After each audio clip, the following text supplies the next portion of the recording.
Hey everybody, I'm Christy Wilhelmi from Gardenerd.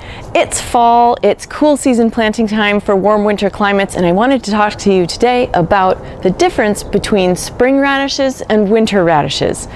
I grow both in the fall, but let's talk about the difference just so you're not confused. Spring radishes are the vegetable gardener's delight if you have a short attention span, because they're ripe in 30 days or less. They are usually crisp and light. You can eat them raw, and they can fill in spaces anywhere. You know, they don't take up a lot of room. Winter radishes, on the other hand, take a longer time to develop. They're hardier. They're usually a bit tougher, meaning you might want to roast them or cook them or pickle them. These are the perfect thing to grow through the winter and harvest in late winter, early spring. For those who get a frost, winter radishes are planted at the end of summer, mid to late summer, and grown up until your frost and harvested then. Let's look at the different varieties that are available. Let's start with spring radishes, because those varieties abound for those. Your typical cherry bell. Easter egg blends include a bunch of different types, including pink, red, white, and purple. One of my favorites is this Helios radish that is gold on the outside, crisp white on the inside. Pink Beauty, a bright, bright pink skin, and purple plum, which has a fuchsia purple tinge to it.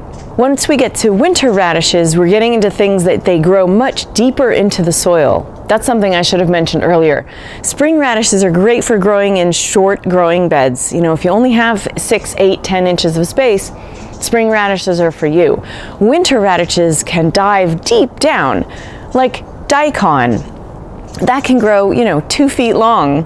Black Spanish is one that gets pretty thick and has a black skin. It's gorgeous. When cut open, it's white on the inside. Bora King is one of my favorites because it's purple pink on the outside and bright fuchsia pink on the inside. And then, of course, what everyone is familiar with probably is watermelon radishes. Green skin, pink flesh. Really gorgeous. Here in my warm winter climate, I like to grow both spring and winter radishes in the fall. I also plant spring radishes in spring because you can get another round of them as the weather's warming up. Winter radishes, though, may not do as well in warm winter climates if you plant them in spring because they just don't like hot weather. They may bolt to seed quickly and be tough and fibrous. All of these radishes, depending on the variety, are planted between 1/4 inch deep and 1 inch deep in well-amended soil. They don't need a lot of nutrients to grow, but they do require loamy, friable soil.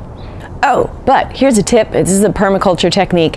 If you have a clay compacted bed that you want to break up for next spring's gardening, grow winter radishes. Those daikons, they bore deep down into the soil, and if you leave them there and let them go to seed, they're going to either decay in place, or when you pull them out, you'll have holes in the soil that you can fill with compost. Either way, it's going to make it a lot easier to dig in spring. I usually like to prep my beds the same way that I do for everything else that I grow. Put down a layer of compost, work it in with your hands, spread a little bit of organic fertilizer if it needs it, and then I like to plant my seeds in the square foot gardening method. So that's 16 per square foot, or 4 rows of 4 across and 4 down.